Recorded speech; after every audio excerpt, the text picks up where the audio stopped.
Al-Fatihah. Bismillahirrahmanirrahim. Alhamdulillahirabbil alamin arrahmanir rahim. Maliki yaumiddin. Iyyaka na'budu wa iyyaka nasta'in. Ihdinas siratal mustaqim, siratal ladzina an'amta 'alaihim ghairil maghdubi 'alaihim waladdallin. Amin. Assalamualaikum warahmatullahi taala wabarakatuh. Alhamdulillahilladzi hadana li hadza wa ma kunna linahtadiya laula an hadana Allah. Asyhadu an la ilaha illallah wa asyhadu anna Muhammadar Rasulullah. Allahumma salli ala sayyidina Muhammad wa ala alihi wa ashabihi wattabi'in wa tabi'ihim bi ihsanin ila yaumiddin, amma ba'd. Pertamanya syukur kita kehadrat Allah Subhanahu wa taala. Pada hari ini kita masih lagi diberi nikmat kesihatan yang baik, mempunyai masa lapang untuk kita sama-sama solat berjemaah subuh. Sepatutnya masa lebih lapang sebab cuti sekolah. Selalunya untuk bekerja nak hantar anak ke sekolah saya orang muda kan. So cuti sekolah ni sepatutnya masa lebih lapang lah. So alhamdulillah hari ni kita diberi nikmat kesihatan dan nikmat masa yang lapang untuk kita meneruskan perbincangan ataupun perkongsian kita tentang faraid. Pejam celik sebulan sekejap kat kadang-kadang. So kita sambung tentang hikmah pensyariatan pusaka. Sebelum ni kita membincangkan tentang pensyariatan pusaka itu daripada dalil surah An-Nisa ayat 11, ayat 12 dan ayat 176. So hari ni pengarang kitab ni, kitab Fiqh Haji ni, dia membawakan tentang hikmah kenapa pewarisan pusaka itu disyariatkan ataupun disyariatkan di dalam Islam. Ini lebih kepada konsep ekonomi lah sebenarnya. Maknanya di dalam Islam mengiktiraf pemilikan harta setiap orang. Dia bukan macam konsep komunis. Jadi kalau komunis tu harta itu adalah milik kerajaan. So, apabila harta milik kerajaan, dia punya penduduk di negara komunis ni, dia tidak ada motivasi sebenarnya untuk mencari harta sangat pun. Dia cuma bekerja tu, dia dapat harta dan dia boleh survive lah. Sebab kerajaan memang jaga kebajikan kalau negara komunis. Kalau di negara kapitalis pula, dia terlalu individualistik, materialistik. Sehingga kan berlakunya penindasan daripada orang kaya terhadap orang miskin. Orang kaya bertambah kaya, orang miskin susah nak kaya, makin miskin. So Islam adalah agama yang mengiktiraf pemilikan harta. Kita boleh cari harta, bahkan orang Islam yang kaya lebih baik daripada orang Islam yang miskin. Sebab orang Islam yang kaya ni banyak benda yang dia boleh buat. Banyak boleh bersedekah, banyak boleh membina kekuatan Islam itu sendiri pun dengan harta. Bagaimana Abdul Rahman bin Auf kan mewakafkan kuda, beratus-ratus ekor kuda dengan segala kelengkapan perang. Kalau tidak kaya macam mana nak buat macam tu. So memang Islam menggalakkan orang Islam yang kaya lebih baik daripada orang Islam yang miskin. Orang Islam yang sehat lebih baik daripada orang Islam yang sakit. Macam tu. Jadi kekayaan yang dikumpulkan oleh orang Islam ni, dia tak payah bimbang. Sebab jika dia meninggal, kekayaan itu diwariskan kepada warisnya. Macam tu. Dia bukannya bila dia meninggal, dapat balik kat negara. Bukan. Negara tidak rampas harta orang yang meninggal. Kecuali berlaku beberapa perkara lah. Berlaku kalau tak bayar cukai tanah. Tapi itu secara undang-undangnya jarang saya jumpa kerajaan nak rampas pun. Tapi secara undang-undangnya boleh rampas. Kerajaan ni tidak rampas sebenarnya. Dia adalah akta pengambilan tanah apa semua tu. Tapi maknanya dia still menjadi hak pemilik harta tu. Kalaulah kerajaan mengambil atas dasar pengambilan tanah, ada pampasan yang dibayar dan sebagainya. Dia totally different daripada konsep negara komunis lah. So di dalam pusaka ni, harta itu milik Allah Subhanahu Wa Taala. Apabila harta itu diberi kepada kita, ialah suatu pinjaman kepada kita umat Islam, maka kita hendaklah menggunakan harta tadi mengikut neraca perundangan ataupun mengikut guidance daripada Allah Subhanahu Wa Taala. Semasa kita berharta ni, kita membayar zakat, kita menghabiskan ataupun menggunakan harta kita tadi dengan perkara-perkara yang baik. Dan apabila seorang Islam itu meninggal, dia seolah-olah harta itu kembali kepada Allah Subhanahu Wa Taala dan diturunkan kepada waris mengikut undang-undang yang Allah Subhanahu Wa Taala tetapkan. Dia tidak hilanglah, maknanya dia kembali kepada waris-waris si mati mengikut undang-undang yang ditetapkan oleh Allah Subhanahu Wa Taala. Jadi itulah hikmahnya adanya faraid ni, sebab benda tu kita tidak rugi untuk kita membina legasi kita membina empire kita pun tak ada masalah. Macam tu. Kalau tidak, kita akan jadi rasa macam buat apa nak bersungguh sangatlah sekali, tak ada apa-apa kat generasi. Bukan begitulah, bukan konsep komunis tu. So kita mencari kekayaan sebagai memudahkan anak cucu kita untuk meneruskan kehidupan di dunia ini. Sebab fitrah manusia memang sukakan kepada harta. Surah Al-Kahfi ayat 46. Al-malu wal banuna zinatul hayatid dunya. Harta benda dan anak pinak itu ialah perhiasan hidup di dunia. So memang manusia fitrahnya dia disukakan kepada harta sebagai perhiasan di dunia. So kita tak perlu rasa macam ni semua dunia. Memanglah dunia. tapi dunia tu sebagai jambatan ke akhirat. Yang pentingnya kita jangan menyalahgunakan harta dunia tu. Memanglah ni semua dunia sebab dia tak ada duit nak beli kan. Dia tak ada duit nak beli. Dia tak ada duit nak beli Y-Suku. Dia duduk naik motor kap lama. Dia kata ini dunia tu. Memanglah semua dunia, tetapi yang kaya itu lebih disukai. Cuma cara kita menggunakan. Kadang-kadang maksud zuhud pun salah difahami. Zuhud itu bukannya bermaksud miskin. Zuhud itu ialah tidak meletakkan dunia di dalam hati. Kan? Semua urusan harta-harta dunia ni adalah tidak melekat dalam hati dia. Bahkan ada juga para wali yang kaya. Wali pun kaya. Wali yang kaya apabila tetamu datang menziarahi rumah dia, banyaklah dia jamu tetamu tu kan. Dia sembelih seekor kambing ke apa ke semua. Tapi still bagi dia orang miskin yang hanya kalaulah dia makan tu hanya satu buku roti, tiba-tiba satu buku roti tu dia bagi kepada tetamu yang datang ke rumah dia, itu lebih baiklah berbanding dengan dia yang jamu seekor kambing pun sebenarnya dia mampu. Dia mampu ada banyak ekor kambing lagi segi peratusan kan. Dia kata kau lebih mulia di sisi Allah Subhanahu Wa Taala sebab kau rezeki kau banyak tu, kau bagi semua rezeki pada tetamu berbanding dengan dia sembelih seekor kambing pun baru 5% pada kekayaan dia je.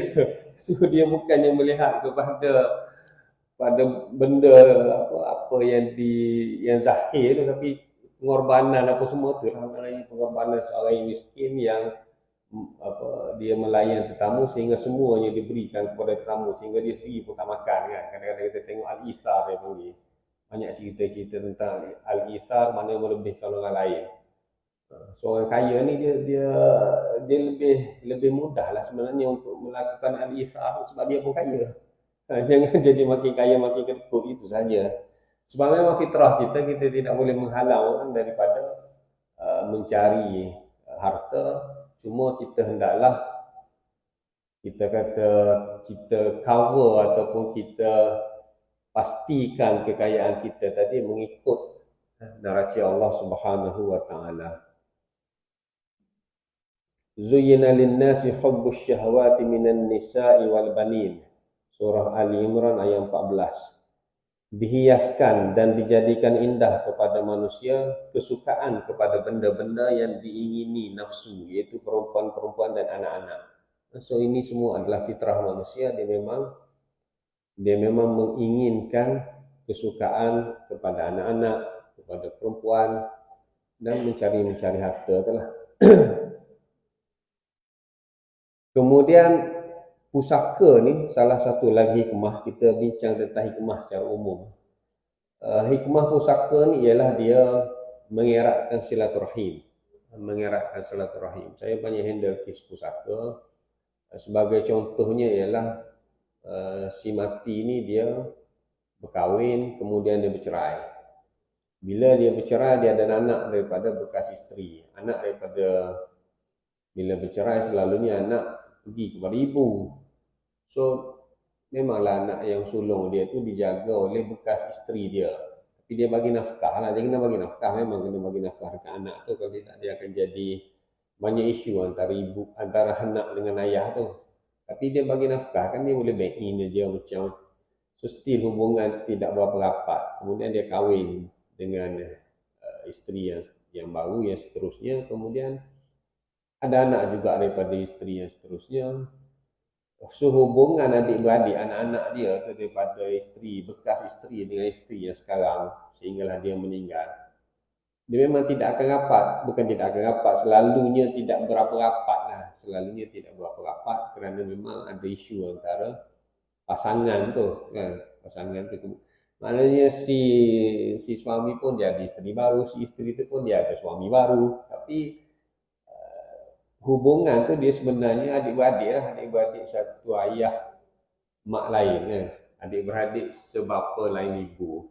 So apabila si ayah ni meninggal dunia, maka si anak tu kita adalah pewaris kepada harta ayah walaupun dia berlainan dengan yang isteri sekarang. Kan dia ada anak daripada isteri terdahulu. Kan. So kita kena panggil berkaitan anak sulung sebenarnya, anak sulung lelaki pula. So kita kena panggil dia. Itu contoh kes lah, maknanya kita kena panggil dia dan kita kena terangkan pasal pusaka ayah dia apa semua. So benda-benda macam ni dia akan mengeratkan silaturahim. Kan si adik-beradik tadi dia pun lebih rapat lah dengan abang dia. Abang dia tu okey tengok pun. Tak ada isu pun. Naknya isunya antara dua pasangan tu saja. Dalam perkahwinan ni macam-macam lah isu dia. Dah sepatutnya kalau berkahwin cara baik, berpisah pun cara baik lah. Kalau tidak dia akan jadi banyak masalah. Masalah tu untuk talidah, muta'ah lah, apa semua jadi panjang. So kalau boleh masa jodoh tu baik, masa berpisah pun baik sepatutnya. Sebab dia akan banyak isu dengan anak-anak dan sebagainya. Supaya dapat diuruskan dengan baik. Sebab dengan anak tu dia tak putus. So dengan pensyariatan faraid itu menyebabkan hubungan kekeluargaan silaturahim itu akan bertambah baik. Jadi yang si adik ni pun abang dia lebih berpengalaman macam-macam dia boleh tanya abang dia sebab abang dia confirm lebih berpengalaman dari segi hidup, dari segi kerja. Dia pun lebih gembira kerana dia ada lagi ramai adik-beradik sebapa dia. Dia ada adik-beradik si ibu dia sebelah sana pun. Tapi maknanya kalaulah tidak ada kematian tu dia akan jadi terus renggang. Dia akan jadi terus renggang. Kalaulah berlaku kematian, bila nak uruskan pusaka arwah ayah, tak nak kena panggil lah abang kau tu. Dia nak macam mana aku nak urus? Kena panggil lah abang, kena faham lah macam mana pembahagiannya nak dibahagikan macam mana. So itu adalah menjadi asbab kepada silaturahim yang bertambah erat. Begitu juga dengan isu menantu mertua. Kadang-kadang menantu mertua ni pun dia tak berapa ngam. Ni kejap-kejap lagi nak raya ni yang mula. dia kukuk mana pun nak beraya rumah dia juga banyak. Kalau tahun ni giliran sebelah suami, jadi dia buat taktik supaya balik sebelah suami ni sebelum raya. Sebelum raya dia balik awal. So bila hari raya tu terus je lepas malam raya balik rumah dia. Jadi kalau time rumah dia tahun raya rumah si isteri, dah dia buat lama lah lepas raya. Raya pertama, raya kedua, raya ketiga. Kan tahun ni kan tahun giliran saya. Apabila tahun yang si suami tu, dia pandai, dia lamakan sebelum raya. So, kalau seminggu-seminggu kak. Tapi tapi dia jadi lepas raya tu sekejap, pandai pula dia buat tetik. Rupanya lepas meninggal, barulah si mak ni ngungkit. Ngungkit yang menantu dia ni tak berapa nak baik. Maknanya asyik rumah dia je. Sehingga kadang aku ya rasa macam menantu dia tu queen control pula kepada suami. Queen control. Maknanya kontrol anak dia lah. Anak dia tu si lelaki tu lah. Bila anak dia meninggal, bila kita nak uruskan pusaka, kadang-kadang barulah kita nampak hubungan menantu mertua tu. Tapi hubungan yang tidak baik tu, dia boleh menjadi baik. Sebab kuku mana pun dia kena baik lah. Sebab kita nak uruskan pusaka tu lah. Lepas dia habis meluahkan segala perasaan apa semua tu, dia baik lah. Normal lah tu kadang-kadang bila si mati meninggalkan ibu tu selalunya dah tua lah. Sebab ibu tak mati-mati kan. Mana si mati dulu meninggal, selalunya ibu bapa secara adatnya dah berumur lah kan. Selalunya si mati meninggalkan pasangan dan anak-anak.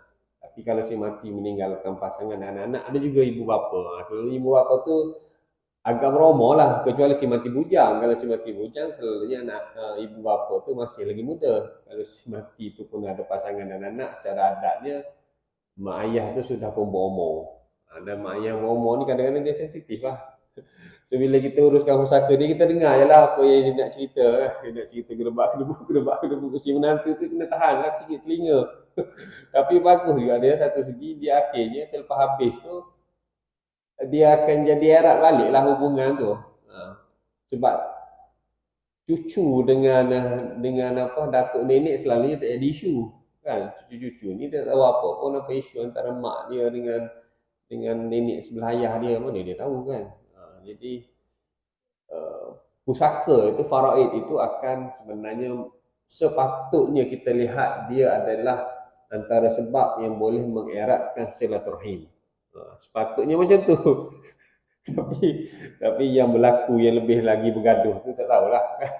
Sepatutnya pusaka itu mengeratkan silaturahim supaya semuanya dapat merasa harta yang ditinggalkan oleh si mati.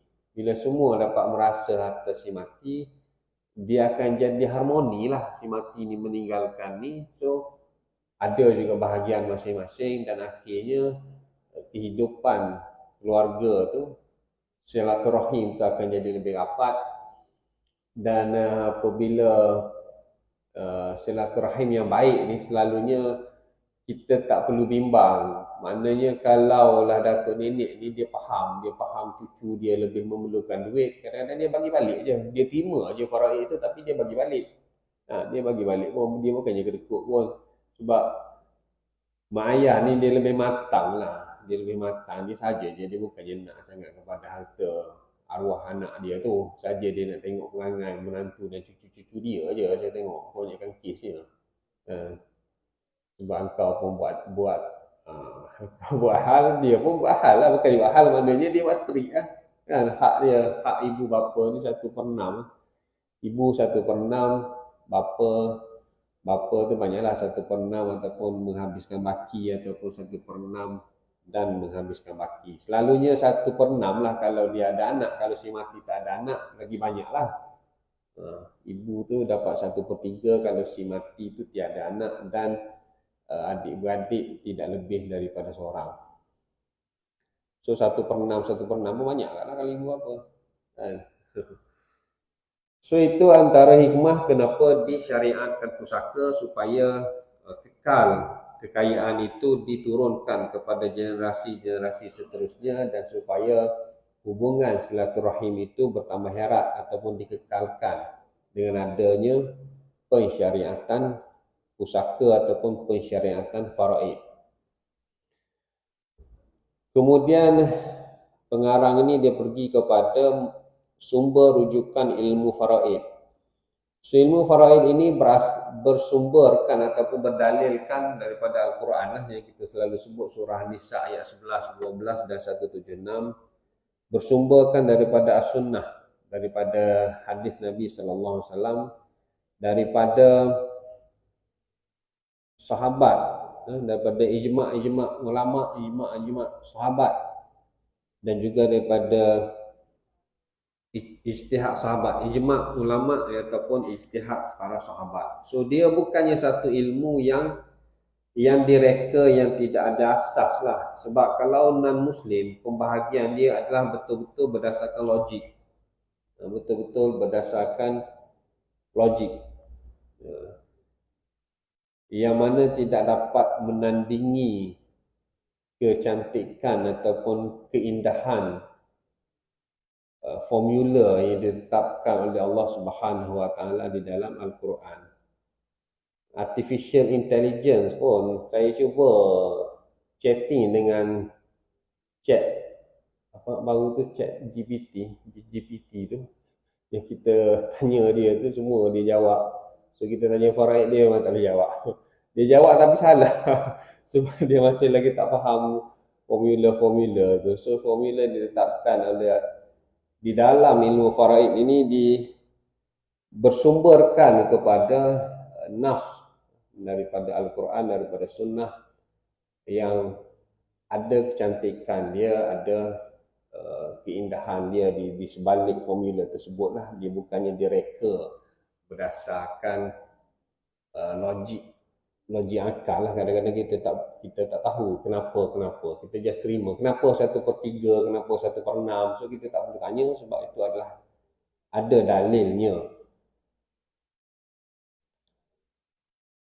So sebelum kita pergi jauh, kita pergi dulu kepada pengertian harta pusaka.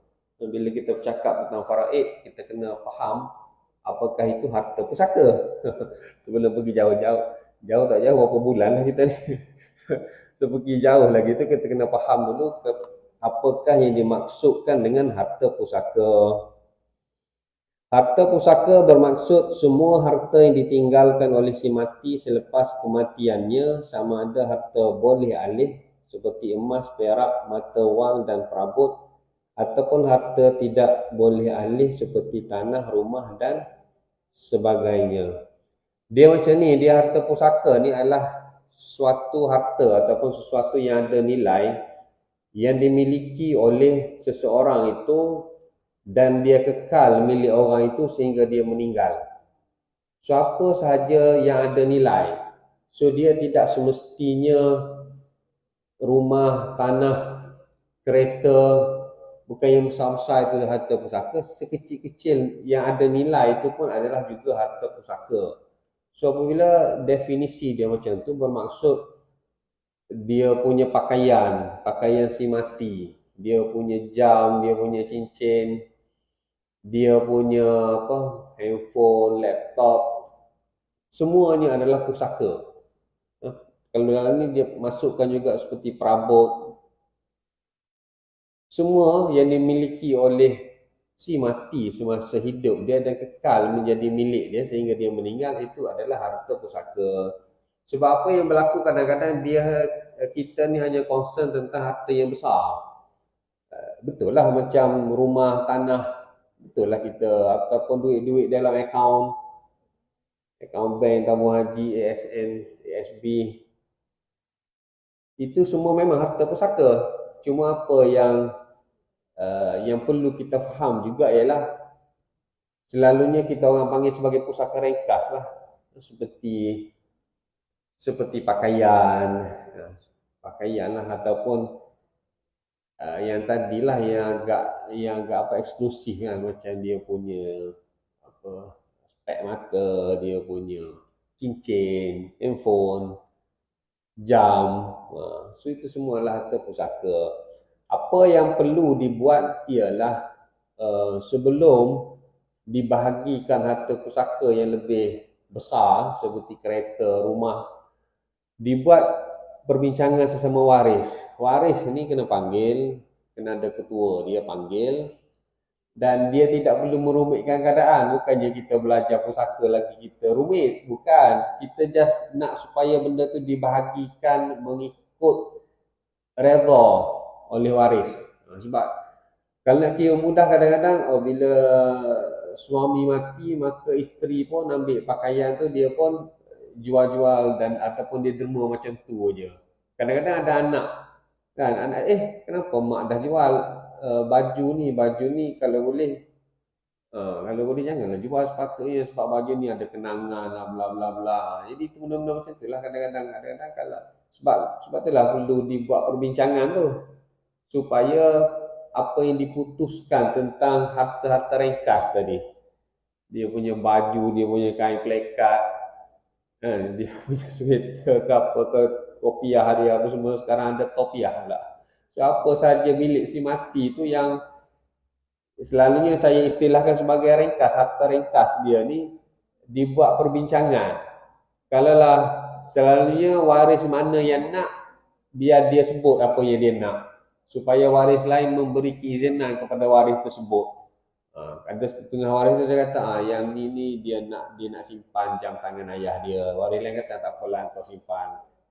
Maknanya adik-adik dia halalkan. Sebab benda tu mungkin ada nilai pada setengah waris, mungkin tak ada nilai pada waris yang lain. Tapi semua tu perlu diputuskan secara perbincangan lah supaya ada redha meredai. Kan? Kadang-kadang isu jam antik. Mula-mula ingatkan jam tu tak ada nilai pun. Tak apalah ambillah dekat kakak sebab kakak tu rumah dia dekat dengan rumah arwah. So tak apalah semua orang perabot ni ambil semua dekat kakak. So kakak pun mengemas lah dah menjadi barang dia kan. Dapat ayah meninggal, mak meninggal lebih awal contohnya. So tak apalah kebanyakan barang-barang tu jadi barang dia. Rupanya ada jam antik. Jam antik ni jangan main kat lah. Dia jadi pulas dengan apa? Dengan spring dia. Dia pulas tu bergerak jam tu dengan sebab spring itulah. Cukup sebulan dia habis, kita kena pulas pula. Dia punya kunci tu kan. So jam-jam macam tu kadang-kadang nilai dia mahal. So kena transparent. Kakak tu kalau dia jumpa pula dia kena buat mesyuarat lah, dia kena panggil pula ataupun dia inform lah, tak seperti mesyuarat rasmi. Yang pentingnya adik-beradik dia pun tahu, ini aku jumpa lah macam ni gini. Oh ni mahal dia ni jual. So kena bincang lah. Janganlah pula dia ambil secara senyap lepas tu dia jadi isu pula. Jadi isu pula walaupun benda tu ada nilai ke tak ada nilai, tetapi perlu diputuskan secara redha meredai sesama waris. Itu aja yang saya nak sebut, bukannya kita nak mencerewetkan benda pun. Supaya kita bimbang kalaulah tidak transparent ataupun tidak ada perbincangan, pokok dia akan jadi timbul isu. Timbul isu beberapa harta lah yang ada setengah waris tu dia rasa ada nilai untuk dia simpan lah. Kadang-kadang selalunya benda-benda pakaian apa semua ni selalunya diberi percuma je, didermakan dan sebagainya. Tapi sebelum buat benda tu perlu diputuskan persetujuan tu lah. Macam tu. Perbincangan tentang sama ada sesuatu itu harta pusaka ataupun bukan, zaman sekarang dia jadi panjang. Zaman dulu mudah je. Macam tu je lah harta pusaka. Tapi zaman sekarang sebab kompleksnya harta tu terlalu kompleks menyebabkan dia jadi confused sama ada benda tu harta pusaka ataupun tidak. Contohnya yang selalu juga menjadi confused ialah tentang derma kematian. Apabila berlakunya kematian, ramailah yang datang derma. Ramailah yang datang derma. Kan ada setengah tu kadang ada letak tabung. Tak ada isu derma, tak ada isu. Okey, itu baguslah sebab membudayakan menderma, biarlah ada sebab baru nak derma. Cumanya perlu difahami derma kematian itu dia bukan harta pusaka. Sebab yang didermakan oleh orang yang datang melawat ke rumah si mati itu, harta tu bukan milik si mati. Sebab harta pusaka ni harta yang milik si mati semasa dia hidup dan kekal menjadi milik dia sehingga dia meninggal. So derma kematian ni masa dia hidup dia tak terima apa lagi. Lepas dia meninggal barulah diberi.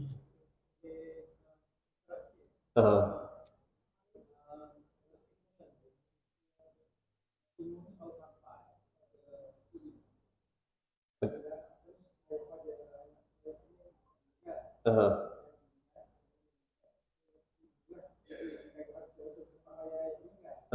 Isteri si mati. Ah,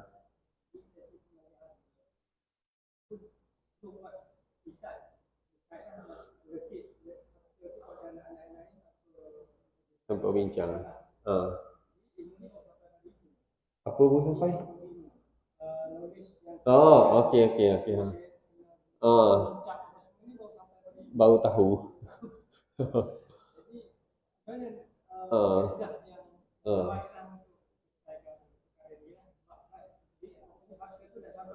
ah. Dah bagi pada anak-anak lah. Dia selalunya apabila isteri si mati, mana ibu buat dia simple lah, maknanya si mati meninggalkan isteri dan anak macam tu je. So dia adalah simple sebenarnya, dan anak-anak selalunya dia ikut je kata mak. Dia tak lawan je kata mak, sebab dia pun maknanya mak pun tak tahu, anak pun tak tahu, lebih kurang je dia punya knowledge tu lebih kurang je, tapi dia tak ada isu pun. Cumanya nak suruh mudah kira tu, mak tu pun kata mak yang decide sendiri-sendiri, okey, yang anak perempuan akan ambil rumah pusaka, yang anak lelaki dia ambil lah tanah kebun sana untuk dia usahakan. So mak tu yang decide siapa dapat apa, contohnya. Dia bukanlah mengikut pengiraan ilmu faraid yang sebenar. Kemudian baru tahu kalau ikut faraidnya akan dapat macam ni macam ni macam ni. So kalaulah yang ni dia nak dapat banyak, dia kena tebus. Dia kena tebus lah, sebab hak dia sikit. Maknanya anak perempuan tu sikit. Kalau dia nak dapat banyak, dia kena tebus pada anak lelaki sebenarnya. Tetapi bila sebenarnya dia tak ada isu pun, anak-anak tadi.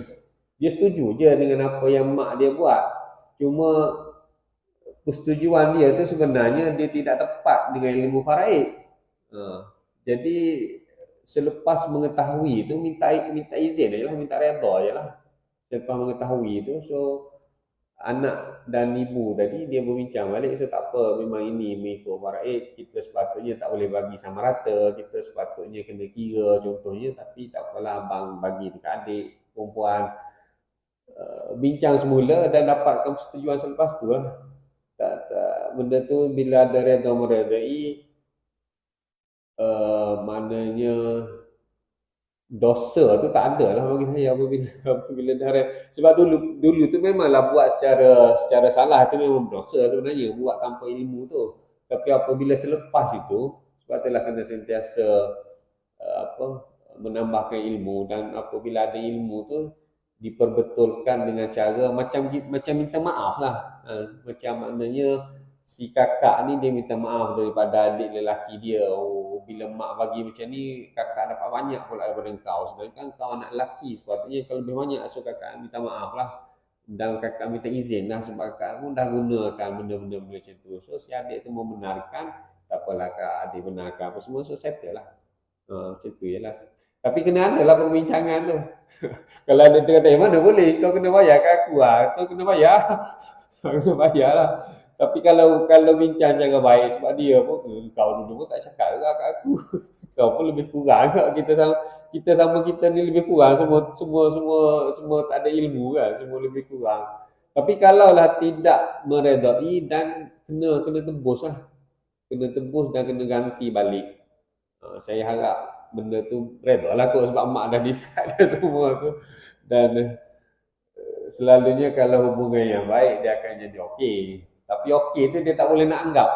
Dia tak boleh anggap. Menganggap sebagai okey, padahal tak pernah dibincangkan. Lain. Lain. Ha, ha. Okey tu sebab tak berani nak lawan. Tapi dia kena betul-betul lah, dia kena betul-betul, sebab tu kadang-kadang kena ada orang tengah apa semua. Tanya betul-betul supaya sebab redha meredai, dia punya keyword dia tu, redha meredai itu kena ada sesama waris. Barulah benda tu harmoni lah. Yang saya sebut tadi contohnya tentang derma kematian. Derma kematian ni adalah harta yang diberi kepada waris keluarga si mati itu selepas meninggal dunia. So dia bukan harta pusaka, kerana harta pusaka ni harta yang diusahakan dan menjadi milik si mati masa dia hidup. So lepas mati baru datang benda tu. So apabila lepas mati baru datang harta, maka ia bukan harta pusaka. So derma kematian itu keluarga itu ambil, tetapi dia tidak perlu bahagikan mengikut faraid. So dia bahagikan mengikut bukan cara faraid pun tak apalah, mana semua bagi kat mak ke, tak ada masalah. Sebab dia tidak subjek kepada faraid. So dia bahagikan kerana ia adalah satu derma daripada orang ramai kepada keluarga si mati itu yang mungkin untuk memudahkan urusan dia lah, sebab duit dalam akaun bank sudah pun dibekukan, jadi macam-macam. Sebelum nak diuruskan dan dapat dicairkan, perlunya ada cash, dan masyarakat tempat kita ni dia bagi derma. So yang didermakan itu dia tidak tertakluk kepada faraid. So dia tak payah nak strict sangat, nak kira apa sangat. Kalau bagi dekat isteri, dapat kat isteri lah. Kadang-kadang bergaduh pula isteri dengan adik-beradik si mati.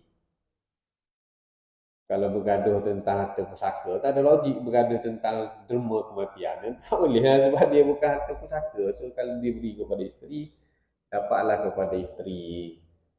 Begitu juga dengan pencen terbitan. Kalau yang kerja kerajaan, dia ada pencen terbitan kan. Pencen dia tu pencen lah, bila dia meninggal, habislah pencen dia. Maka diberitahu, sekarang ni dekat apa kuak kan, KWAP yang uruskan pencen. So pencen terbitan istilah dia. Pencen terbitan tu tidaklah menjadi harta pusaka. Dia adalah harta yang diberi oleh pihak kerajaan kepada tanggungan si mati. Kepada tanggungan si mati. So dia adalah pemberian selepas mati. Masa si mati hidup, duit tu tak sampai pun lagi. Masa dia mati baru kerajaan bagi. So kerajaan bagi dekat isteri dia, maka dia milik isteri dia lah. Tak perlulah isteri dia ni setiap bulan tu panggil faraid. Lima masuk duit pencen terbitan faraid, tak perlu. Masuk duit pencen terbitan itu adalah untuk isteri si mati, itu dia panggil pencen terbitan ya. Pencen terbitan ni pun dia boleh dapat ramai sekiranya si mati itu berkahwin ramai. Dia cuma kena daftar je lah. Itu saya tak tahu, cara kira dia tak tahu. Saya tak tahu sebab dia berdasarkan Akta Pencen 1980. Saya bukan kerja kerajaan, saya kerja swasta. Saya tak tahu sangat.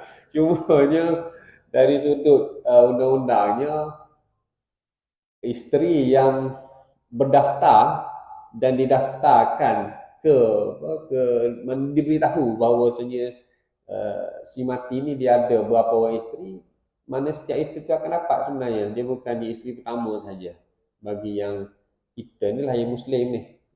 So pencen tu, pencen terbitan lah istilah dia. Pencen yang diperolehi oleh si isteri yang asalnya pencen tu milik suami, so itu bukan harta pusaka. Konsepnya ialah kerana harta timbul selepas si mati tu mati, bukan masa dia hidup. Segala ganjaran terbitan yang diterima selepas meninggal, contohnya wang pampasan, macam yang kematian yang pergi dekat Mekah dulu kan, masa renovation tu, tren tu jatuh, terempat, meninggal dan kerajaan Arab Saudi bayar. Saja-saja je kerajaan Arab Saudi bayar kan, sebab dia kaya. Jadi apa yang kerajaan Saudi bayar tu bukan harta pusaka. Mengikut kepada siapa yang dia nak bayar. Mana yang menerima, yang selalunya akan dapat kepada pasangan lah, kita kata akan dapat kepada pasangan si mati. Tapi dia tak jadi harta pusaka. Banyak ke sedikit. Sebab benda tu bukan arwah tu yang kumpul.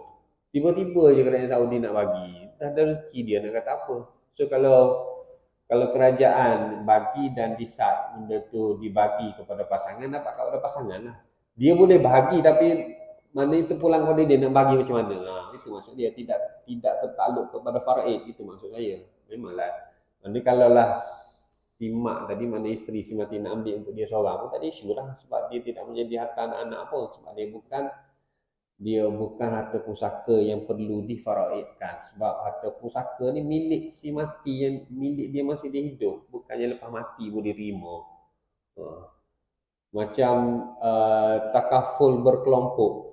Sebab takaful berkelompok tu yang membayar caruman ialah majikan dia, bukan dia. Bukan takaful dia. Takaful dia tu memang jadi harta pusaka lah. Kalau dia hibah-hibah lah, mengikut undang-undang takaful lah.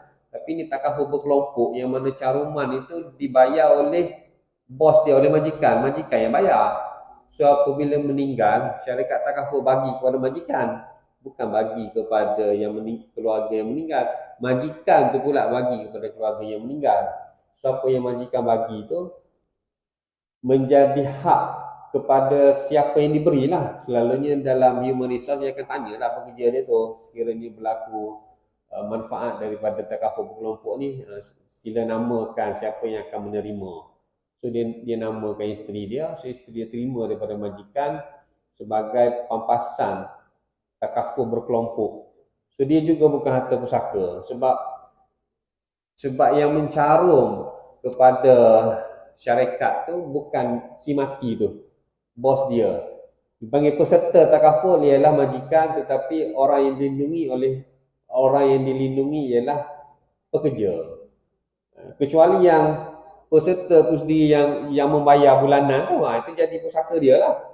Ataupun kalau dia buat hibah, jadi hibah lah. Itu mengikut undang-undang takaful tu, mengikut apa yang dia setujui tu. Sama ada dia setuju melantik wasi ataupun dia melantik isteri dia sebagai penerima hibah ataupun siapa-siapa penerima hibah. Kalau hibah jadi hibah lah. Kalau dia kata wasi, pentadbir, penama sahaja, tu difaraidkan lah. Satu lagi dia boleh buat absolute assignment lah tentang takaful tu. Cuma yang pampasan berkelompok tadi, takaful berkelompok tadi, pampasan itu tidak menjadi harta pusaka sebab dia adalah satu pemberian daripada majikan kepada siapa yang dipersetujui oleh si mati. Macam komando meninggal dunia tu banyak pula ganjaran yang diberi oleh kerajaan. Kan, kerajaan bagi dekat isteri. So ayah dia tak dapat lah sebab dia bukan harta pusaka dia sikit je. Harta pusaka, tapi harta yang kerajaan bagi kerana mengiktiraf, menghargai kerja-kerja si mati tu, dia adalah milik siapa yang kerajaan bagi, macam tu. Dia bukan menjadi harta pusaka. Derma kematian, pencen.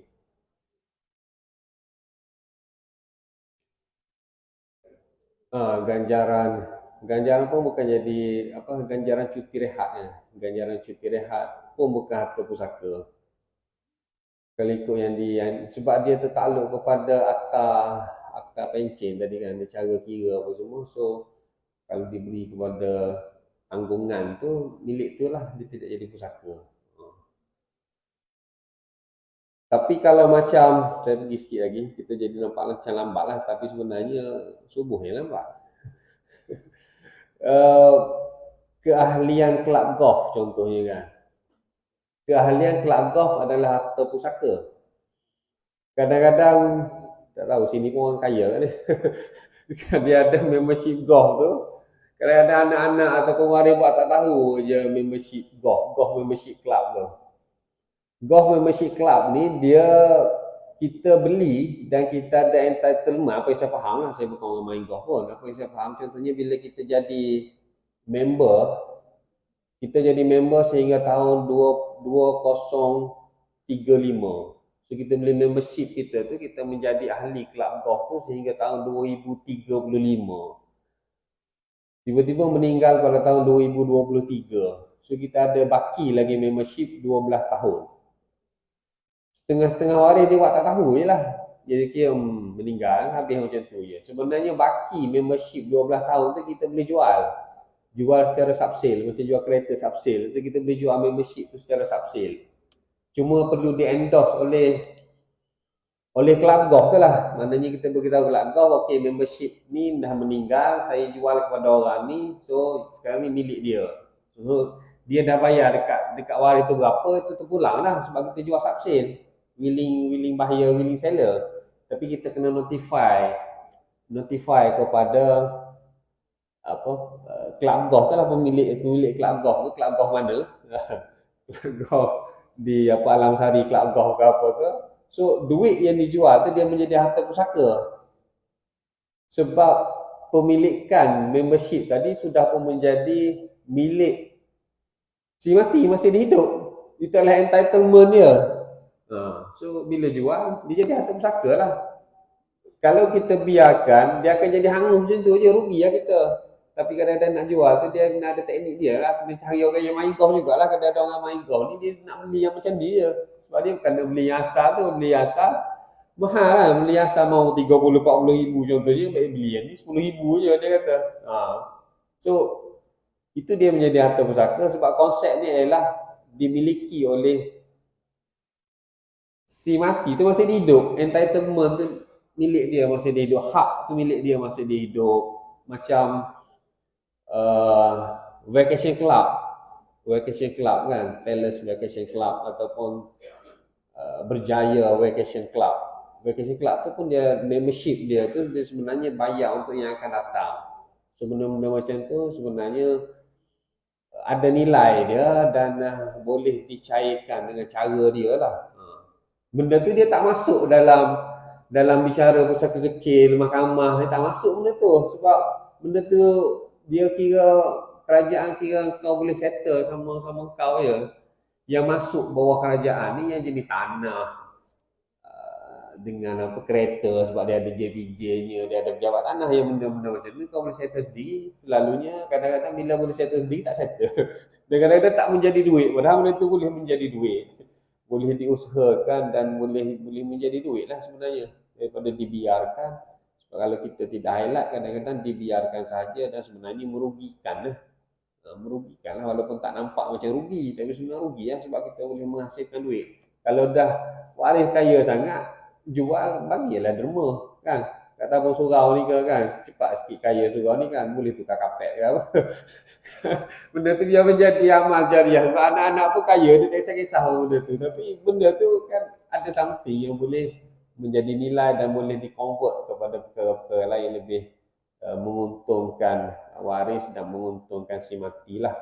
So itu tentang harta pusaka. Kalau nak bincang harta pusaka ni dia panjang lagi. Adakah Bitcoin itu harta pusaka? Adakah Bitcoin sebagai harta pusaka? Memang pening semua tu. Tapi ialah panjang lah. Saya ingat untuk hari ini setakat tu aja. Tengok kalau saya sambung bulan depan. Kalau ada yang menarik lagi mungkin saya sambung lagi tentang definisi harta pusaka ni untuk kita lihat dengan lebih praktikal pada zaman kita ni. Zaman kita ni zaman yang lebih kompleks. Harta pun dia jadi lebih kompleks. Adanya e-wallet, adanya Bitcoin dan sebagainya. Jadi benda-benda macam tu supaya kita tidak confuse mana harta pusaka dan mana bukan harta pusaka. So saya ingat setakat hari ini setakat ini saja. Apa yang baik datangnya daripada Allah Subhanahu Wa Taala, apa yang kurang itu kelemahan saya. Kita sudahi dengan membaca tasbih kafarah dan surah Al-Asr.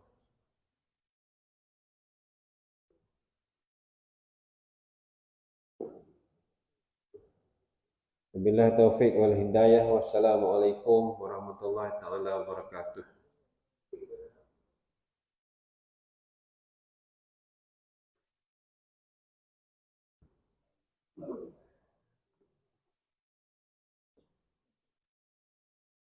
Ustaz, akan